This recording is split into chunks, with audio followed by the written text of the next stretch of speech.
Hello everyone! How are you today? Teacher Jim Raymond is here.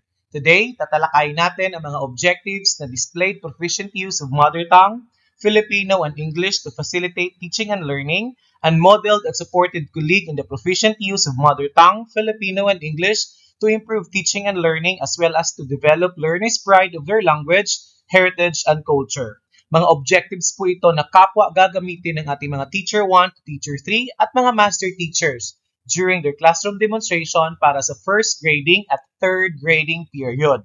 Himayin natin ang bawat rubric, how we are rated from rating 3 to rating 8. I will give you also examples ng mga classroom scenarios per indicator para maintindihan pa natin lalo ang mga indicators na to. Since wala po tayong RPMS TPST package available so far para sa mga indicator na to, tatalakayin natin ang mga halimbawa ng observation notes per rating for this indicator gamit yung manual na to. At yung manual na to, ginamit po namin ito last training namin on the capacity building training for raters. Lahat ng mga ito, tatalakayin natin yan sa video na to. Hi everyone! Welcome to my channel. My name is Mr. Jem Raimones Chen, Master Teacher 2 from Escalante Central Elementary School. Click like and share if this video tutorial helps you. Don't forget to click subscribe below to keep updated for my future tutorial. Ito na nga po yung COT rating sheet na gagamitin ng ating mga Teacher 1 to Teacher 3 at ng ating mga Master Teachers para sa school year 2023-2024. Pero ang objective number 3 ng mga Master Teachers at objective number 4 ng ating Teacher 1 to Teacher 3 ang focus natin sa video na to. Ang indicator nga na displayed proficient use of mother tongue, Filipino, and English to facilitate teaching and learning, and modeled and supported colleagues in the proficient use of mother tongue, Filipino, and English to improve teaching and learning, as well as to develop the learner's pride of their language, heritage, and culture, ang gagamitin nga ng ating mga proficient at highly proficient teachers para sa first rating period and third rating period lamang. Ito po ay base sa Department Memorandum No. 8, Series of 2023. Yes po, sa second at saka fourth grading ay hindi po ito kasali na i-observe. Ito nga yung Classroom Observation Tool rubric para sa indicator ng proficient use of mother tongue, English, and Filipino. Dapat na pag-aralan ito ng ating mga ratee at rater before i-conduct yung classroom observation. Dito kasi nakasaad kung paano tayo makakakuha ng rating sa indicator na to. At of course, gagamitin natin yung manual na to para mas lalo pa nating maintindihan ang indicator na to. Wala pa po kasing RPMS TPST package para sa nasabing indicator as of the moment. Rating 3 to rating 7 for Teacher 1 to Teacher 3, then rating 4 to rating 8 ang para naman sa Master Teachers. So, iisa-isahin natin ito. Kapag sinabi po nating mother tongue, it refers to the native language or the first language the learner learns as a child. Base po yan sa PPST 2017. So, makakakuha ng rating 3 si proficient teacher kung siya ay nagpapakita ng kakayahan sa level ng intermediate, mid, sub-level sa paggamit ng MTB, Filipino o English. Ano ba yung ibig sabihin nito? Ito ay nangangahulugan na kahit paano ay kaya namang gamitin ng guro ang mga nabanggit na mga lingwahe o wika sa kanyang pagtuturo. Ngunit, maaaring hindi pa masyadong malinaw o may kabuluhan ang kanyang mga paggamit nito sa klase. Kapag sinabi po natin intermediate low sub-level proficiency, ito ay nangangahulugan na ang guro ay may kakayahang gamitin naman ang alinman sa mga medium ng pagtuturo katulad ng MTB, Filipino or English sa kanyang pagtuturo. Pero, ang kakayahan niyang ito ay medyo limitado lamang sa mga simpleng gawain para sa pakikipag-usap, pakikipag-komunikasyon niya sa mga estudyante or sa mga sitwasyon sa kanyang pagtuturo. Now, let's have feature of practice para maintindihan natin itong indicator na to for rating 3. Now, minsan ay natitigilan o nagkakamali ang guro sa paggamit ng wika habang siya ay nagtuturo at kailangan niya itong itama. Ito yung first picture practice para sa indicator na to.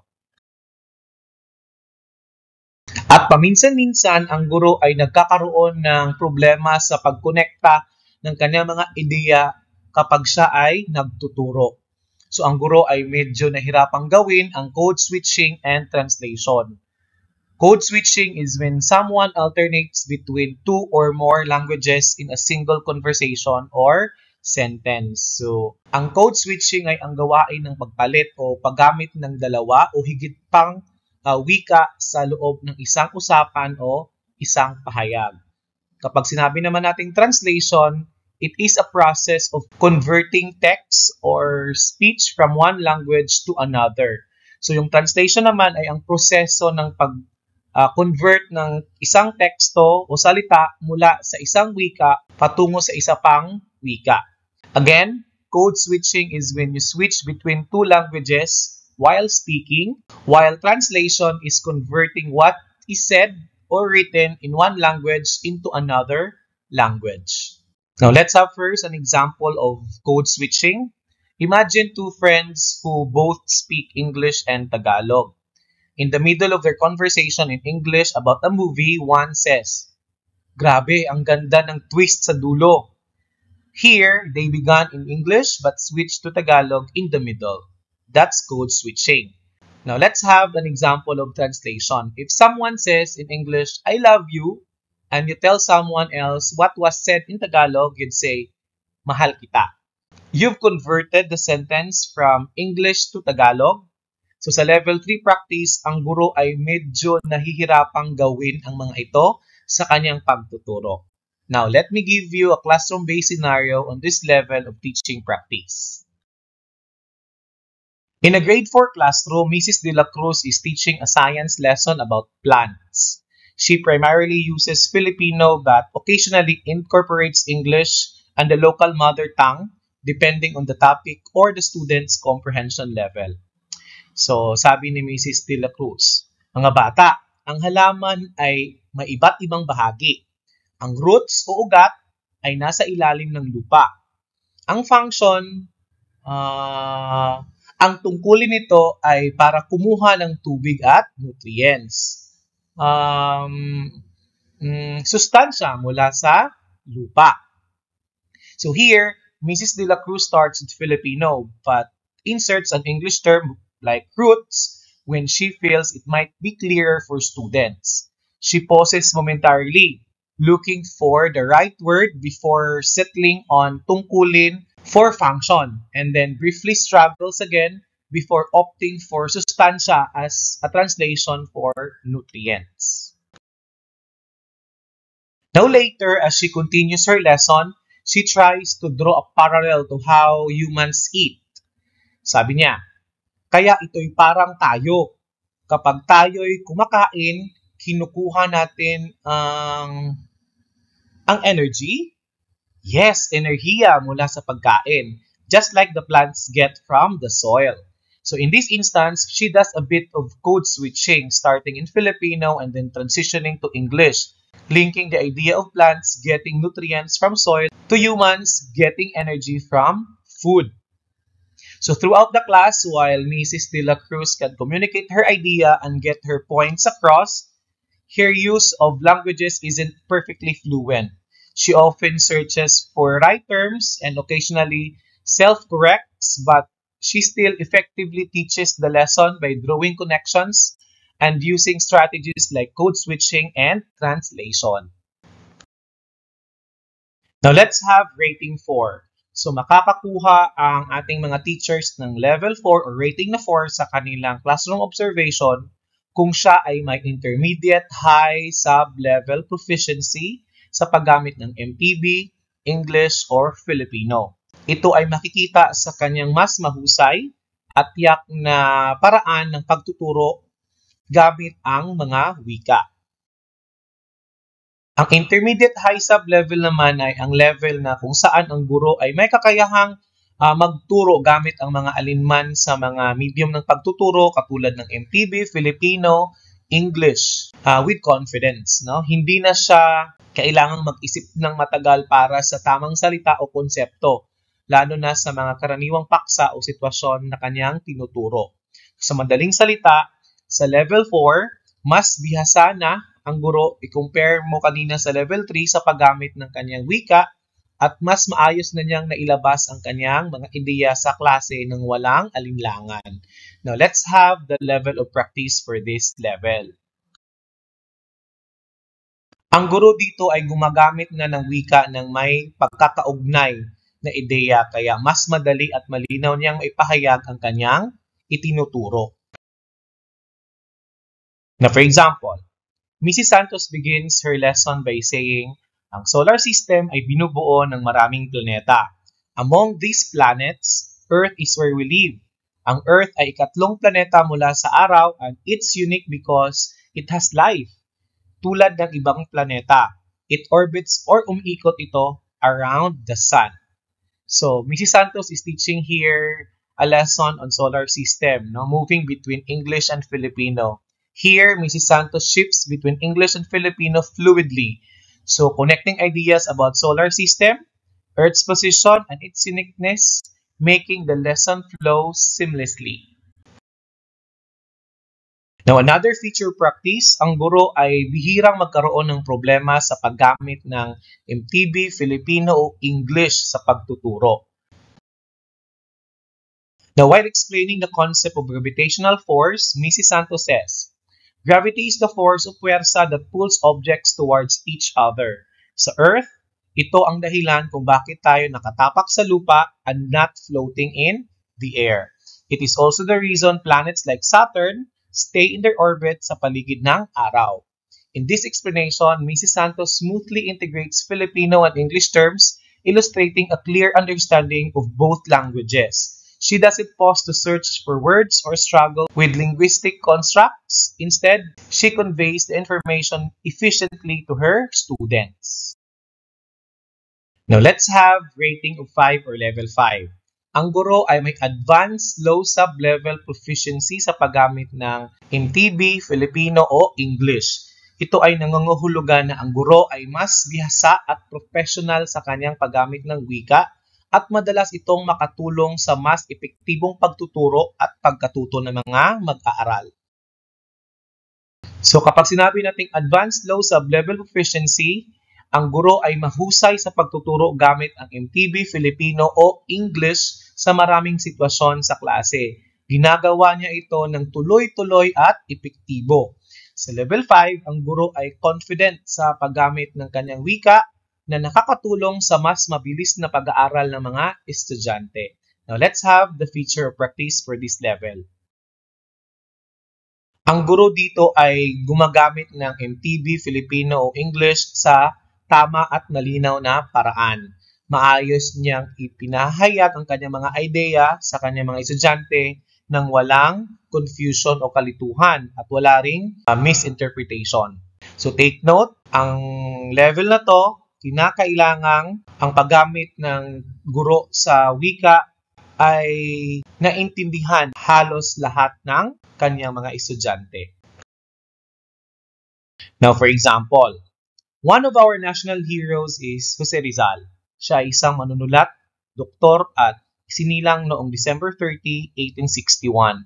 She wrote the Noli Me Tangere and El Filibustrismo, mga akdang nagbukas sa mata ng maraming Filipino tungkol sa mga abuses ng mga Spanish colonizers. Because of his beliefs and writings, maraming kabataan ngayon ang inspired to serve the country. The teacher here used bilingual explanation of Rizal using both languages to emphasize significant points and ensuring that the learners grasp the importance of Rizal's contribution. Now, let's have another example. Now, in this example, the teacher uses both languages to describe basic geometric shapes and then encourages the students to check if the messages has been understood by asking for a show of hands. Now, let me read to you this scenario. Let's talk about geometry. Sa geometry, may mga shapes tayo like squares, triangles, and circles. Ang square o parisukat ay may 4 na sides na equal in length, while yung triangle o tatsulok may 3 sides. Ang circle naman or bilog ay walang corners or sides. Now, can everyone show by raising your hand kung naintindihan ninyo? Now, let's have level 6. Sa level na to, ang guro ay nagpapakita ng sobrang galing sa paggamit ng wika. Pwede itong MTB, Filipino o English. Hindi lang siya magaling sa pagsasalita. Habang tumatagal, lalong gumaganda at nai-improve yung paraan niya ng pagtuturo. Bukod pa doon, dahil sa kanyang mataas na kahusayan sa wika, kayang-kaya niyang magtanong ng mga malalim or probing questions para ma-check ang mga naiintindihan ng kanyang mga estudyante at magbigay din ng makabuluhang feedback. Para mas maintindihan pa natin, ang guro sa level 6 ay consistent. Hindi lang paminsan-minsan yung galing niya, palagi niya itong ipinapakita sa klase. Siya ay flexible sa paggamit ng wika. Mother tongue man, Filipino o English, kayang-kaya niyang gamitin ang kahit na anong wika sa kanyang pagtuturo at ito ay nagagawa niya ng maayos. Ang guro ay confident. Hindi siya nag-aalangan o nagdadalawang isip. Siguradong-sigurado siya sa kanyang kakayahan sa wika. Ang guro dito ay versatile. Kayang-kaya niyang harapin ang iba't ibang uri ng pag-uusap o diskusyon sa klase, maging ito man ay paliwanag sa mahihirap na mga topiko o paglilid ng discussions o pag-navigate ng mga sensitive na issues. Sa level 6, ang guro ay sobrang husay sa paggamit ng wika para magturo, magtanong at magbigay ng feedback. Alam niyang paano mag-handle ng kahit na anong diskusyon sa klase sa alinmang nabanggit na wika at ginagawa niya ito ng may confidence and adaptability. Now, the first feature of practice, kapag nagsasalita o nagtuturo ang guro gamit ang MTB, Filipino o English, malinaw at tuloy-tuloy ang daloy ng kanyang mga ideya. Hindi siya madaling maubusan ng sasabihin o maguluhan sa kanyang mga pahayag o mga saloobin. Na bukod pa dito, malawak ang kanyang bokabularyo o mga salitang alam at ginagamit. Pero ang mahalaga dito, tama at naaangkop ang mga salitang ito sa kanyang ginagamit base sa antas o level ng kanyang mga estudyante. Hindi siya gumagamit ng masyadong malalim o komplikadong salita kahit beginning level lang ang kanyang mga tinuturuan. Ngayon din, kayang-kaya niyang gumamit ng mas mataas na level ng bokabularyo kung ang tinuturuan naman niya ay mas advanced. Sa madaling salita, magaling at malinaw magturo ang guro gamit ang kahit na anong wika at tama at naaangkop ang kanyang choice of words base sa kanyang mga estudyante. Now, let's have the first scenario. This is science lesson on photosynthesis. Miss Santos, teaching grade 7 science, explains photosynthesis. Photosynthesis class is a process used by plants to convert sunlight into energy. This energy helps the plant grow and produce food. Can anyone tell me what the plant takes in to start this process? Now, why do you think plants need sunlight? What could happen if a plant doesn't get enough sunlight?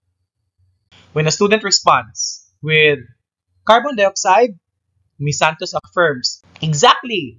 Plants take in carbon dioxide. Great job! Now let's have another scenario. Sir Valdez, teaching algebra to grade 8 students, starts the lesson. Class, let's talk about quadratic equations. Pag sinabi natin quadratic, ang ibig sabihin, second degree yung polynomial. So, how do we solve it? Kung given tayo ng situation na x squared plus 5x plus x equals 0, anong values ng x ang maaari nating makuha? When a student answers with x equals 2 and x equals 3, Sir Valdez praises, correct! So, yung mga values ng x are 2 and 3. Good job! Keep it up! Now, let's have the second feature practice for level 6. Ang guro dito ay gumagamit ng MTB, Filipino, English sa tiyak at tamang paraan. Ang mga ideya o aral na gusto niyang iparating sa kanyang mga estudyante ay malinaw at walang pagkakalito o maling interpretasyon. Ang bawat salita o pangungusap na ginagamit niya sa klase ay diretso sa punto at madaling maunawaan ng mga bata. Now, let's have an example. Si Teacher Marco ay nagtuturo ng araling panlipunan focusing on history of the Philippines. Ngayon, pag-uusapan natin ang panahon ng mga Espanyol sa Pilipinas. Ano-ano ba ang mga naidudulot nila sa ating kultura at sa araw-araw nating pamumuhay? Think about the churches, fiestas, and even some of our words. Who can give me an example? Now, this part, Teacher Marco incorporates multilingual vocabulary for clear understanding among the students.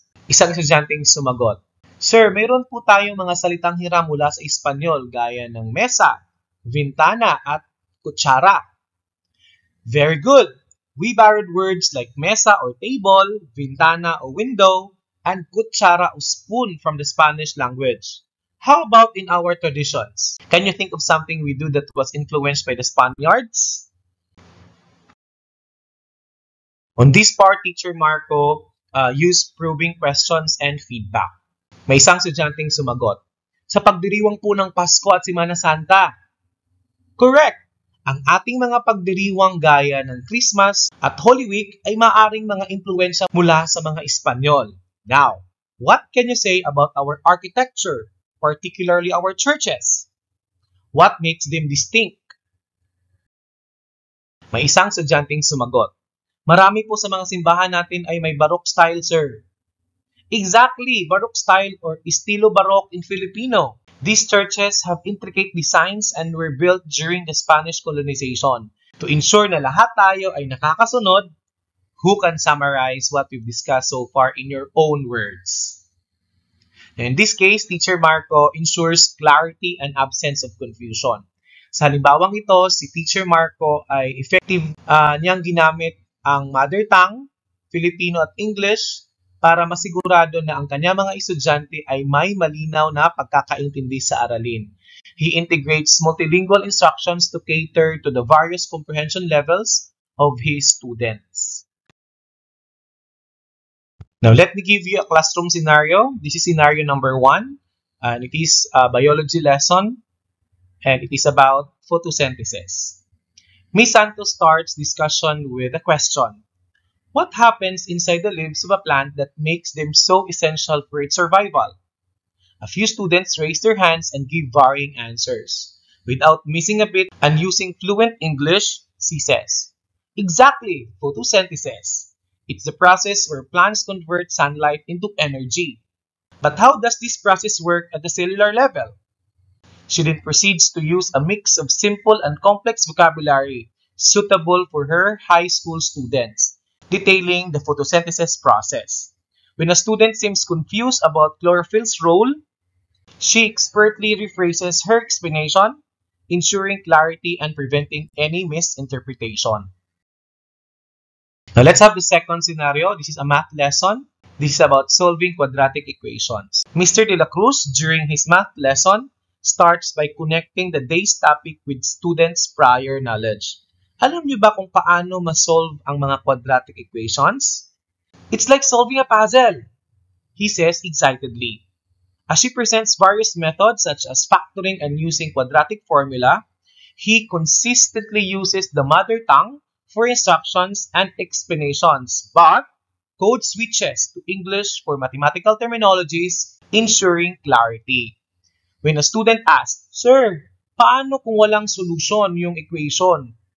Mr. De La Cruz confidently and without hesitation answers in mother tongue but provides the term imaginary numbers in English, following up with clear explanations.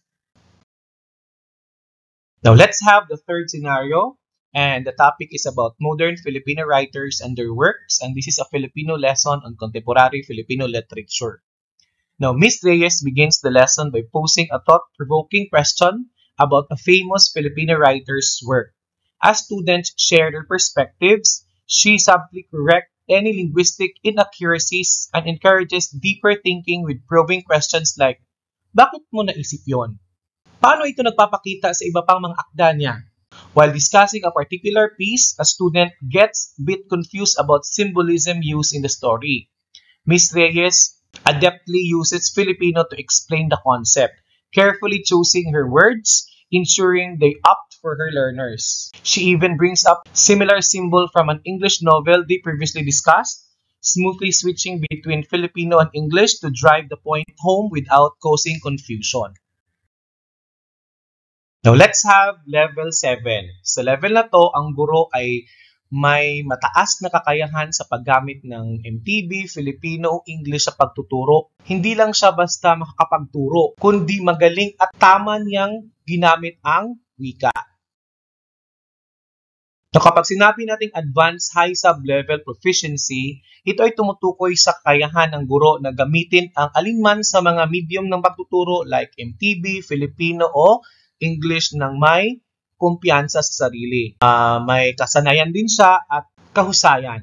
Hindi lang sa mga pangkaraniwang usapan, kundi maging sa mas komplikadong paksa o sitwasyon sa klase. Madaling salita, sa level na to, ang guro ay hindi lamang fluid sa kanyang paggamit ng wika, kundi napakahusay din niyang mag-handle ng mas mahihirap na diskusyon at paksa sa klase at ito ay ginagawa niya ng may malinaw at tama. Now, here's the first feature practice. Sa puntong to, ang guro ay may mahusay na kakayahan sa paggamit ng mga strategies sa komunikasyon gamit ang MTB, English, or Filipino. Halimbawa, magaling siyang gumamit ng code switching o ang paglilipat-lipat sa pagitan ng dalawang wika sa isang usapan at sa pagsasaling wika o translations. Now, let's have the first scenario on the first feature practice for level 7.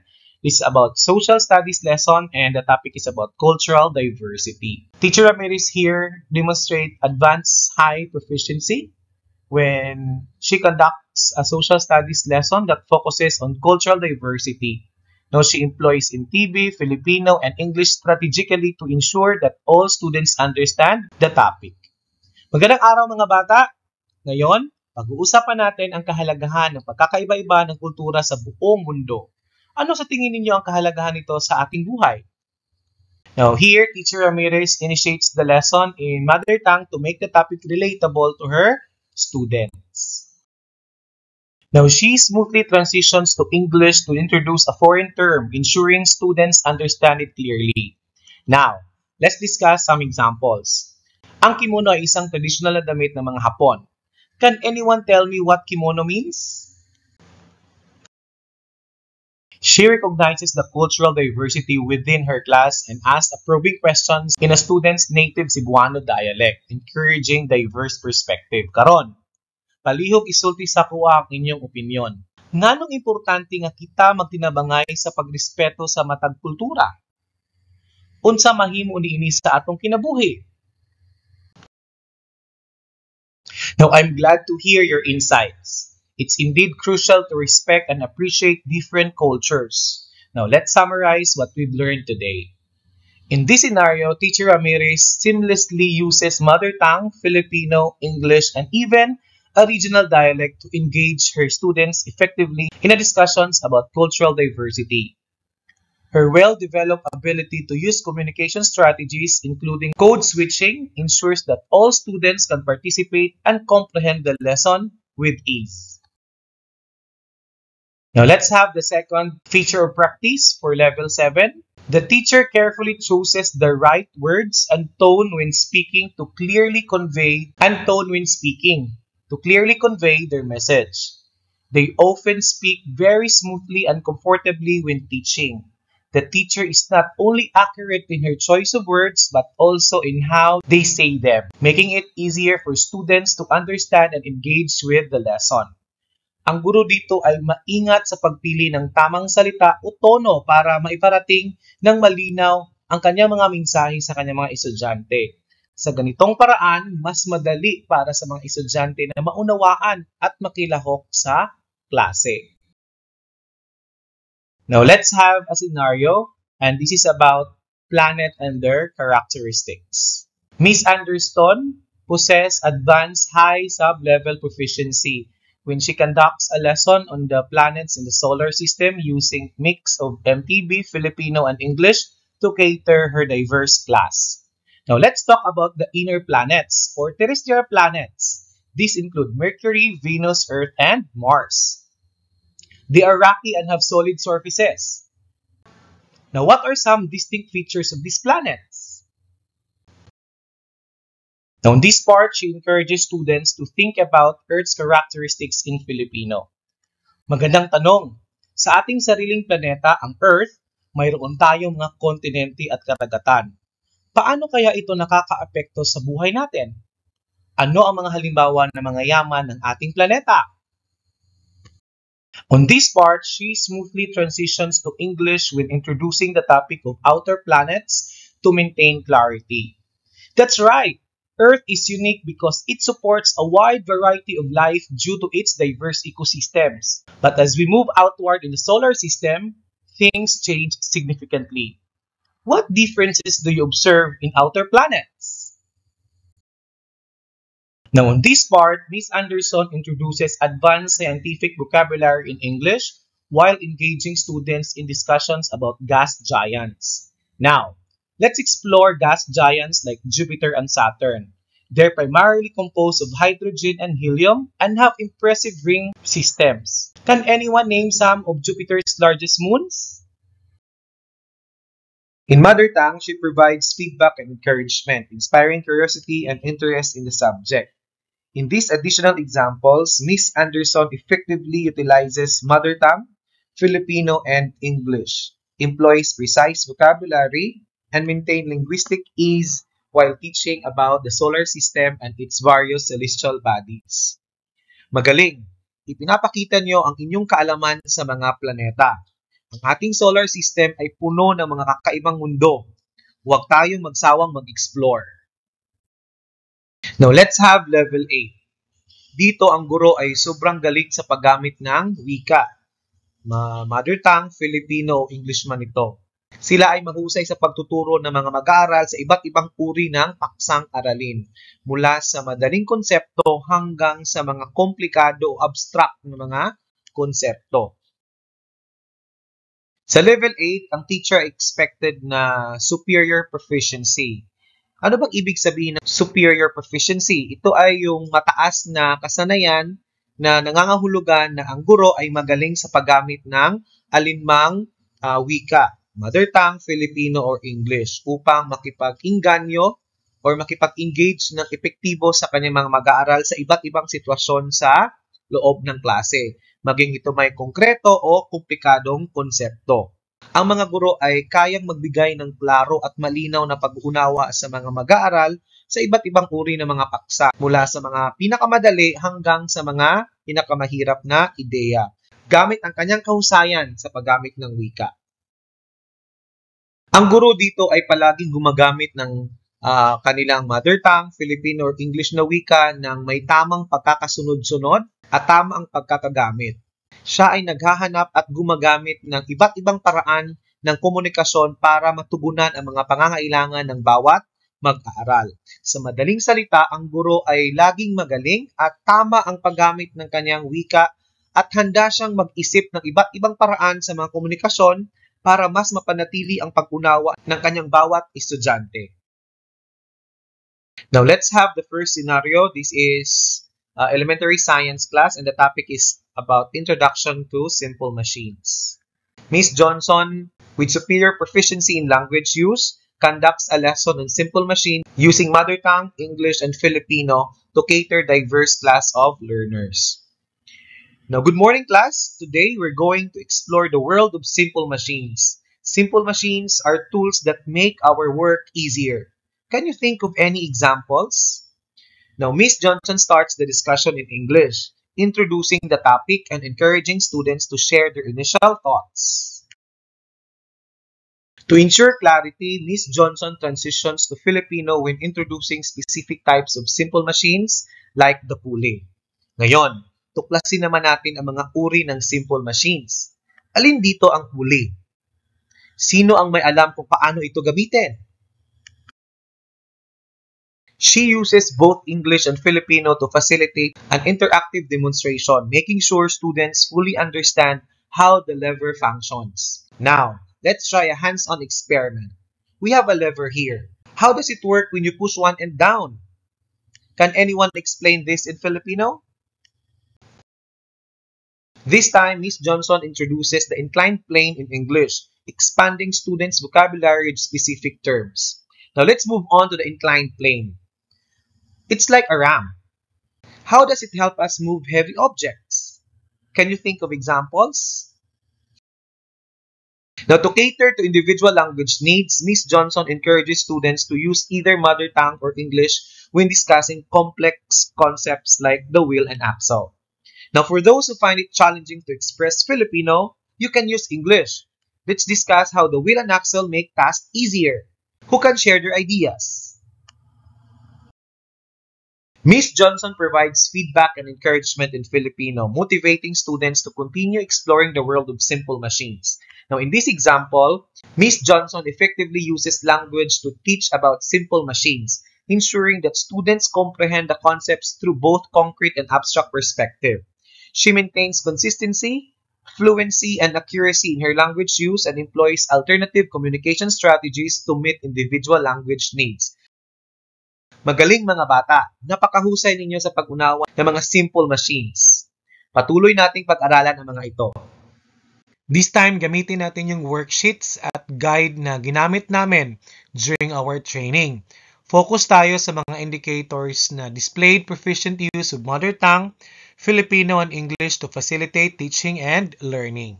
Ang capacity building for raters kasi na training namin noon, binigyang halaga ang pagkakaugnay ng rating sheet at saka ang observation notes ng ating mga raters. Ito nga yung ating rating sheet at ito naman yung observation notes na gagawin syempre ng ating mga rater. Kaya it is advised na after ng demonstration ng teacher, walang magaganap na feedbacking agad-agad. Magpapasalamat lamang yung rater pagkatapos lalabas na siya ng classroom, then the teacher will proceed to his or her next class. Wala po kasing rating sheet na dapat dalhin si rater during demonstration. Dapat observation notes lamang ang dala-dala niya during the demonstration of the teacher.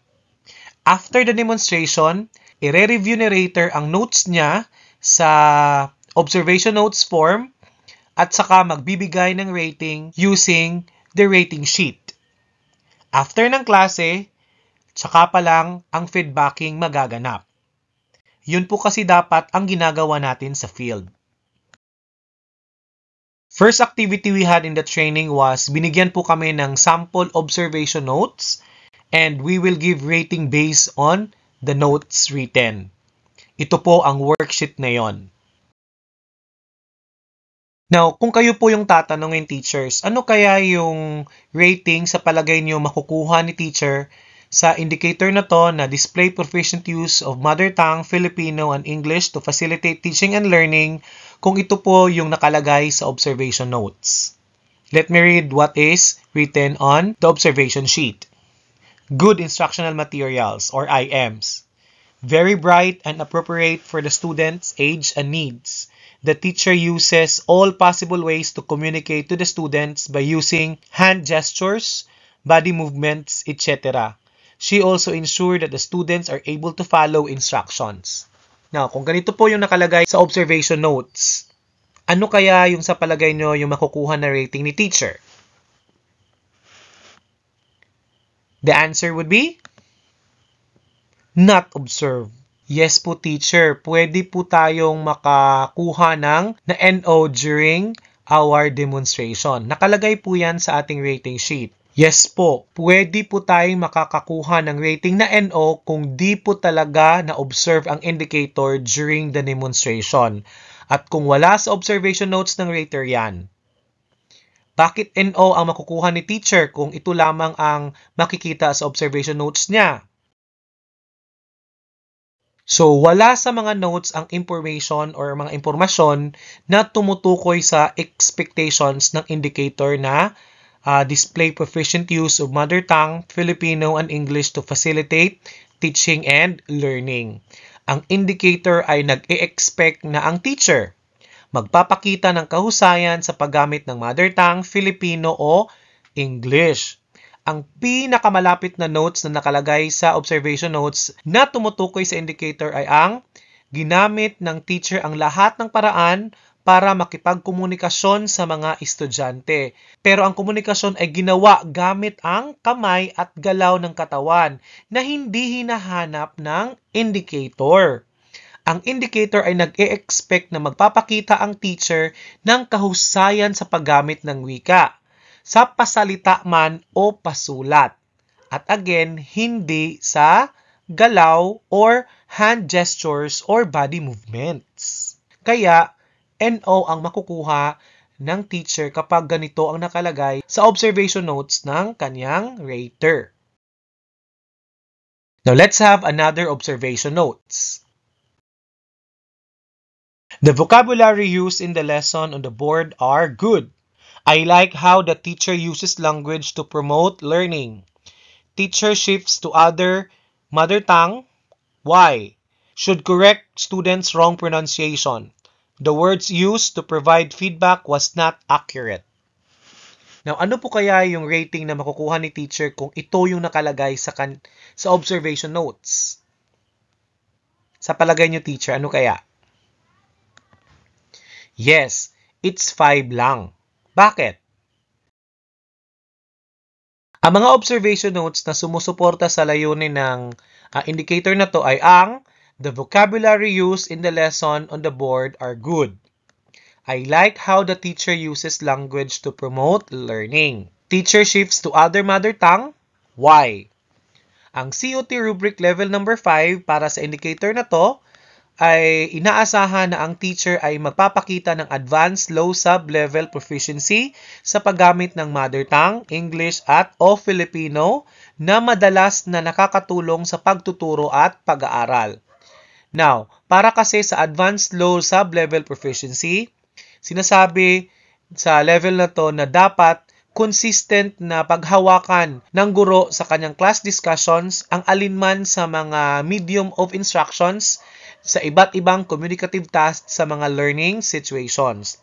Ang mga observation notes na sumusuporta sa level 5 ay ang the note vocabulary on the board are good. And I like how the teacher uses language to promote learning. Ay nagpapakita na kaya ng teacher na magturo at gumamit ng wika na makakatulong sa pag-aaral ng mga estudyante. Ang note na the teacher shifts to other mother tongue, why? Ay hindi gaanong nagpapakita ng impormasyon sa layunin at resulta ng paggamit nito. Hindi maaring bigyan ng rating 6 ang observation notes na to dahil kulang ang ebidensya na ang teacher ay kayang makipagkomunikasyon ng may kumpiyansa at runong sa maraming communicative tasks o para ipakita ang advanced mid-sub-level proficiency. Now this time, baliktad naman. Binigyan po kami ng ratings, then kami naman po ang magbibigay ng observations na akma po sa rating at indicator. Ito po yung worksheet at of course, pipiliin lang natin dito yung indicator about proficient use of MTB, English, Filipino to facilitate teaching and learning. Yan. Ano kaya pwedeng maibigay na observation notes kung rating 7 ang nakalagay sa rating sheet? Ano kaya yung pwedeng isuporta na observation notes for this rating? Now, ito po yung sample notes for rating 7. The teacher facilitated the lesson with ease and grace. Her command of the language is understood by all students. All parts of the lesson, including the variety of the activities, were explained well. Her questions are clear and easily understood, while her responses to queries shows an in-depth understanding of the student's line of thinking. Ang focus ay kung paano kayang itaguyod ng teacher ang lesson dahil sa kanyang matibay na kaalaman at paggamit ng wika. Sumusuporta ang mga notes na to sa level 7 dahil ipinapakita ng teacher ang advanced high sub-level proficiency sa paggamit ng wika sa buong klase. Mayroon ding patunay na ginamit ng teacher ang wika na mas madali sa kanya at may kumpiyansa siya na gamitin ito, na nagresulta sa tama at malinaw na pag-uunawa ng lahat ng mga estudyante sa lesson. Now, these activity sheets naman, pareho din sa naunang activity na may observation notes na ibibigay, then bibigyan natin ito ng rating.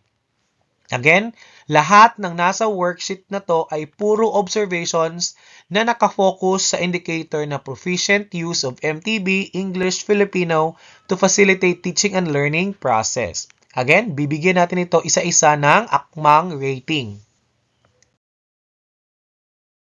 Now, una, ito po yung sample observation notes. The lesson is on table of elements. Teacher is able to discuss the contents well. Teacher manages to extend learning by providing adequate examples for the students. I wish the teacher doesn't translate some of the words to the mother tongue. We must allow the students to learn the correct English words. There must be continuous teaching using the medium of instruction to teach them using language better.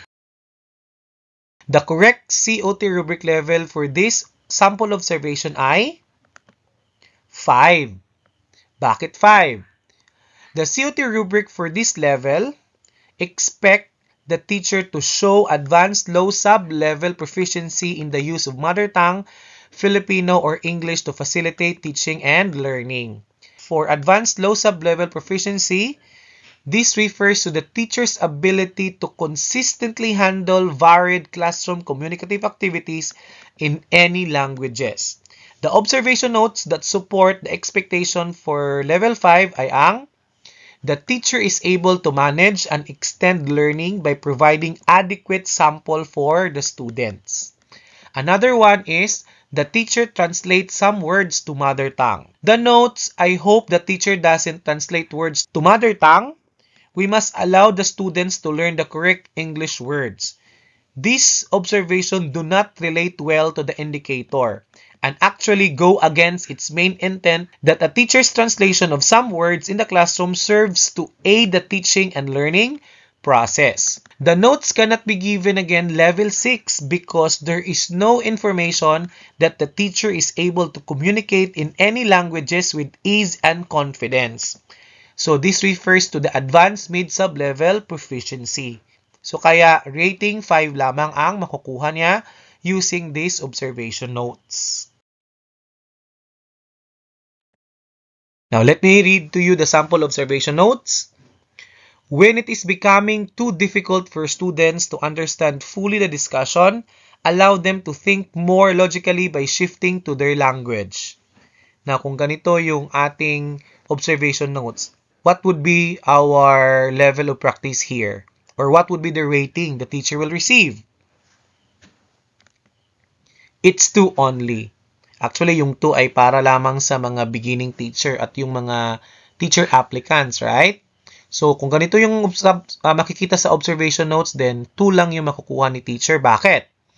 The COT rubric for this level, level 2, expect the teacher to show intermediate low sub-level proficiency in the use of mother tongue, Filipino, or English that somewhat hinders teaching and learning. Define in the rubric clarifications that this level refers to the teacher's ability to lead the class in any languages, but in a limited number of simple communicative tasks. The observation notes that supports level 2 would be allow them to think logically by shifting to their language. These observations refers to the inability of the teacher to shift to other languages when it highly necessary as expected by the indicator.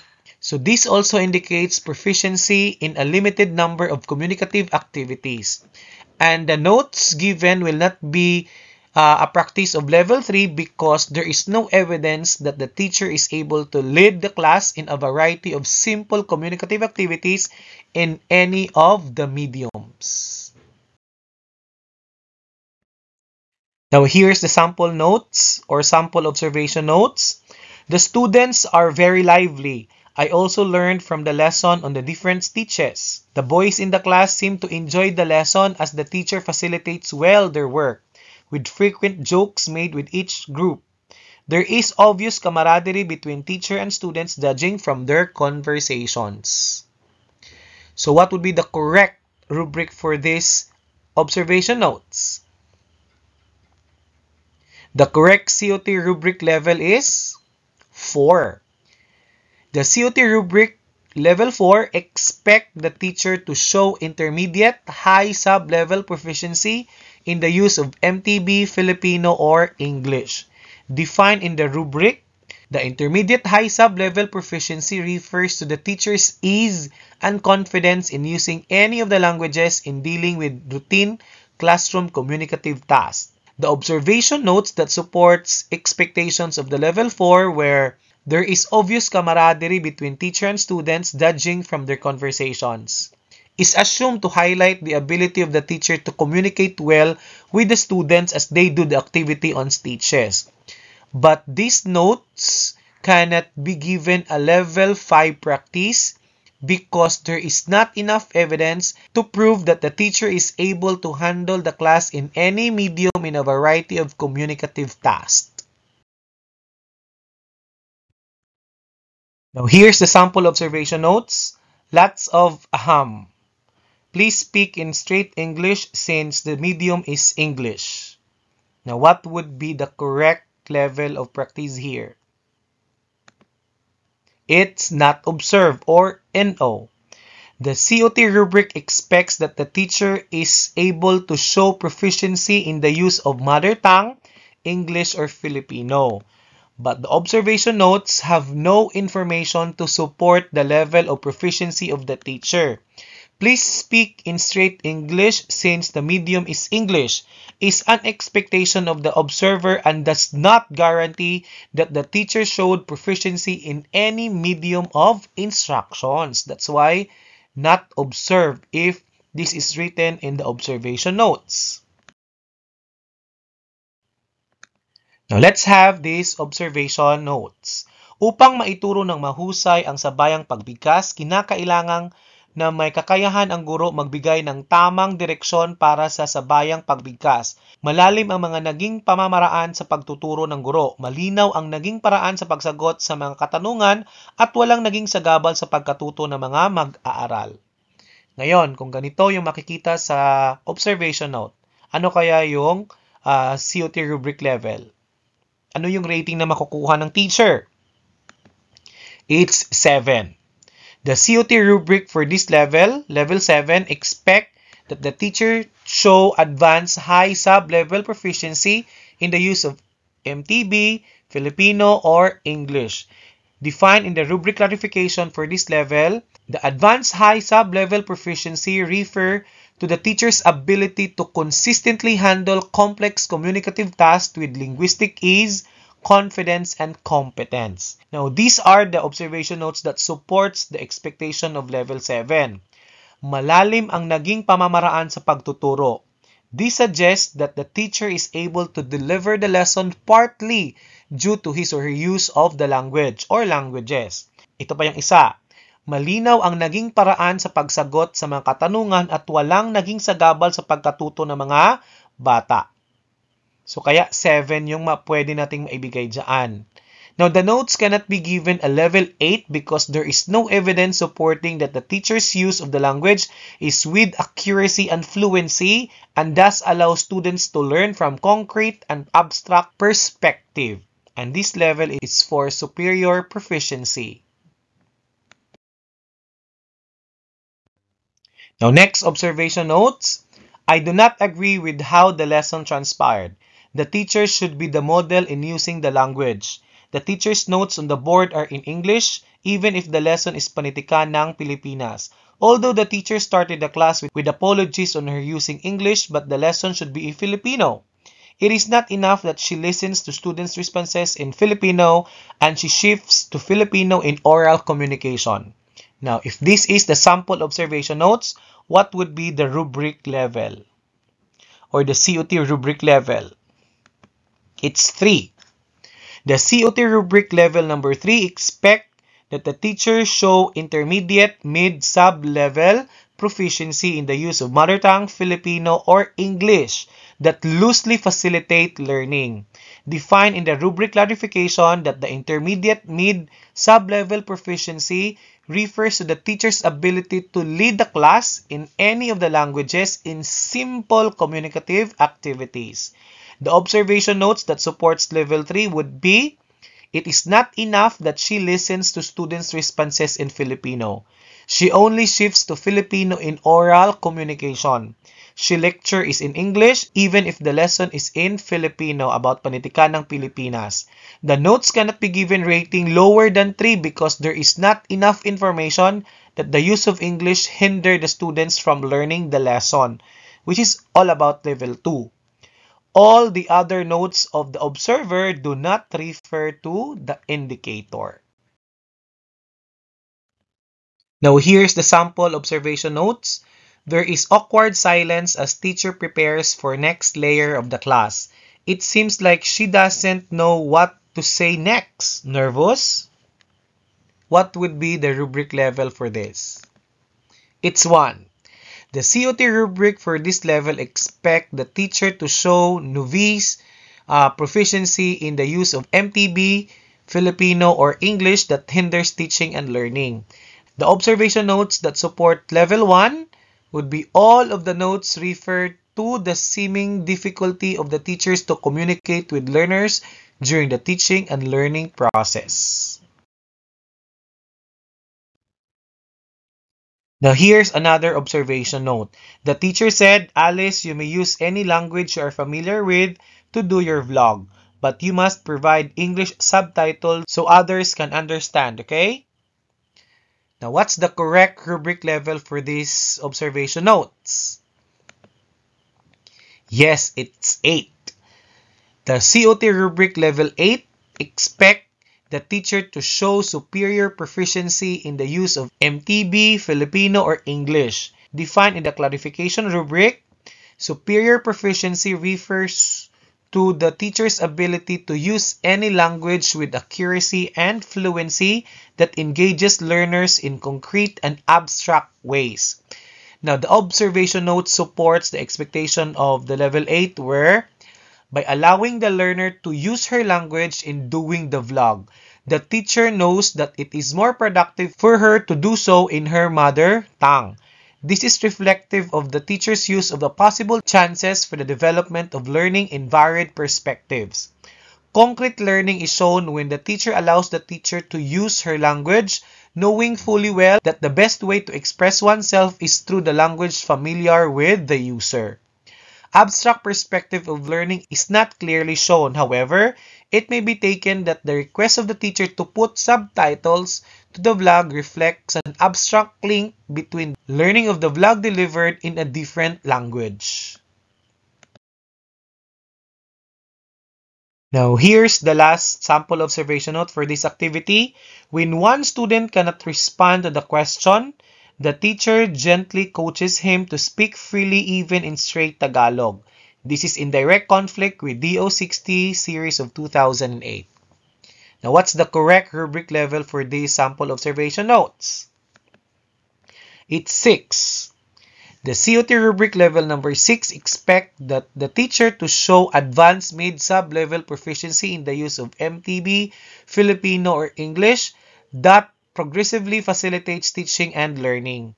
Define in the rubric classification that the advanced mid-sub-level proficiency refer to the teacher's ability to lead the class using any of the languages with ease and confidence in a large number of communicative activities. All notes supports the expectation of this level.